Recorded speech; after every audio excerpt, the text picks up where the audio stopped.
Now, I know the 76ers are young as hell, and typically young NBA teams, while they can be exciting, they might not necessarily be playoff teams because maybe they don't know how to play defense yet, or they just simply don't know how to win NBA games just yet. All their skills might not be completely developed for the NBA, that type of stuff. But the combination of Philadelphia having quite a few good young guys, even if two of them are going to be rookies in Ben Simmons and Markelle Fultz, Joel Embiid, on top of a few veteran signings they made, could Philadelphia actually make the playoffs in their very first season? Or, I guess, first season with Fultz and Simmons and all these guys? Well, let me just start with the veteran signings first. I mean, JJ Redick was a very good signing for them. It was like $17 million or something for 1 year. Actually, I think it's more than that. But that was just a really good signing because that's a win right now move. He can provide spacing for Fultz and Simmons and Embiid, the veteran leader that you want. Defensively, he's been able to maintain this kind of like not bad thing. He's never going to be defending the other team's best player or anything, or maybe not even their second best player, but just kind of put him on someone and ask him to play team defense, and he's pretty much fine. The Amir Johnson signing, if they use him as a backup center, then I like it. If they have him play power forward, then I don't like it because he's not going to give you any spacing or anything. But at the backup five, then I think he can be something. They also have Jared Bayless, who I guess can just be their backup point guard, I would assume. I mean, I guess that works. Bayless has been a good three-point shooter throughout his career. But of course, now we got to really talk about is Markelle Fultz and Ben Simmons. You know, how much of an impact are these guys going to make day one? It's kind of difficult to tell just because they never actually played in the NBA. But I would say if these two, who are regarded as being really freaking good, have your typical rookie seasons for guys of this level, so maybe Fultz, I mean, you have to assume that the numbers aren't going to be as high just because Embiid's going to be shooting, Simmons is going to have the ball, Fultz is going to have the ball, all that type of stuff. Maybe Fultz has a season where he averages, I don't know, 14 points, gets like 4 assists a game, and shoots pretty well from 3, and is overall a good scorer. And then Simmons scores like, I don't know, 11 or 12 points a game, gets like 6 or 7 assists, 5 rebounds, and he's like really good defensively. I think those sort of seasons are like in the sphere of reality for those two guys. Of course, when Ben Simmons is handling the ball himself, I assume Markelle Fultz will be able to play off of that pretty well. I mean, Fultz, his free throw shooting wasn't the best in college, and that can sometimes be kind of like a sign that a dude could have a tough time like shooting threes in the NBA, because his free throw percentage was 65%, which is not the best, but he also shot over 40% from 3 while taking over 5 a game, so we're just going to have to see on that one. Now, when Fultz has the ball in his hands, Simmons might have a tougher time just because he's not really a three-point shooter at all. Doesn't mean he can't cut to the rim, and it doesn't mean they won't figure it out in other ways, but when it just comes to strictly spacing, it could be a bit of an awkward thing. Fultz dribbling the ball, Simmons having to play off of that, I guess. I would imagine that Brett Brown is going to stagger those two's minutes. He's going to have time when Simmons will be the primary ball handler with Fultz not in the game, and then other times he'll have Fultz in the game, and Simmons will be sitting. Hopefully. I mean, it's kind of weird to say that we haven't really found out how good of a coach Brett Brown is just because the dude's had such bad talent that it hasn't really mattered. Like, NBA coaches matter, but it's still a talent-driven league, so we're going to find out now if he really has those sort of things. Now we can just insert Joel Embiid into the equation. I see him playing off of both Fultz and Simmons really well. He can screen and roll for both of them. He can pick and pop for either one of them. He can post up, and if you're posting him up and then you have a lineup around him that has Markelle Fultz and JJ Redick, I mean, those are two guys who, I mean, the defense is probably not going to leave open. They're definitely not going to leave Redick open.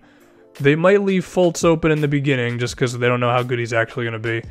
They'll probably not defend Simmons as much in those situations, so maybe if you have Simmons standing like at the elbow on the opposite side of the floor when Embiid's posting up, that way you could probably make it work out. You could do the corner, but the thing with the corner is like defenses can sometimes use the baseline to get over to the guy in the last minute. Whatever. They'll have to figure some things out. Or maybe you just put him at the top of the key, so that way if they bring the double, Simmons isn't far away from Embiid, so Embiid can just hit him with an easy pass, and then Simmons has a driving lane. Maybe that would be the ideal thing to do. It'll also be interesting to see what they do with their other big man spot. I think at times Simmons will play the power forward position, because I think he has that sort of size. And, I mean, his ball handling ability and all that at the 4 could be really, really effective for you. Saric, as well as Richaun Holmes, will probably see some time there. I like Richaun Holmes' shooting more than Saric's, but I like Saric's like ball handling and passing more than Holmes. So, I mean, gut feeling, I think Richaun Holmes might be a better fit next to Embiid just because of the jump shot. But Saric would give you a lot more stuff that you can do because of his ball handling ability. So I guess I've mainly been talking about the offense, I guess, for this. Do I think they can be a top 15 offense? It's kind of tough to say. I don't know if they have enough shooting. I think Ben Simmons' lack of a shot is going to hurt. I have a little fear that Markelle Fultz isn't going to come up lighting three-pointers up the moment he steps into the NBA. You know, that free throw shooting does scare me a little bit. Now, of course, JJ Redick should be great when it comes to that stuff. But then we could talk about the defense. And, I mean, if Joel Embiid and Robert Covington are healthy, then these guys could be awesome defensively. Because, I mean, we know what Embiid was. Like, when Embiid was in the game, the Sixers were actually a good defensive team, and a damn good one at that last season, even with all the non-defenders he had around him. And then Covington's just a really damn good wing defender who could switch onto a few positions and be really good. And I think Ben Simmons has all the potential in the world to be a really good defender as well, because you just look at his size and his athleticism and you'd say, yeah, he can move around the floor well, and he's tall and he's gotten stronger, I believe. So, I mean, if you have a lineup out there that's got Embiid, Covington, Simmons. I don't think Covington's going to start, but you get it. Yeah, you can be really good defensively, so as long as you're kind of filtering one of those three guys in there at all times, you should be pretty good. Hopefully Simmons is just ready to play defense. I'm just assuming from his body type that he's going to be able to play defense. Now, Markelle Fultz, on the other hand, his defense wasn't really much in college. So hopefully he just comes in giving a crap about that side of the floor. So ultimately, do I think Philadelphia can actually make the playoffs in their first season? I think if Embiid is healthy and plays, I don't know, 75 games or 70 games maybe, yeah, I think there's a real chance at it. Charlotte, the Dwight Howard experiment might not work. Nicholas Batum or Marvin Williams may just keep on declining because Batum, he wasn't very efficient this previous season, and he might just keep on going in that direction. Marvin Williams has been able to kind of recreate himself as the small ball 4, but his numbers were down a little bit last season. But Kemba Walker may just carry them through it anyway.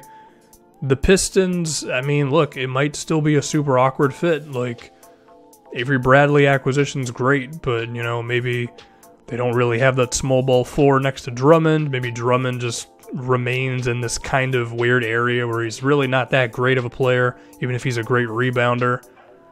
Reggie Jackson may be a bad fit, so there's a chance the Pistons have a bad season again, and maybe Philadelphia can just creep up there in the high 30s and, you know, steal a spot away.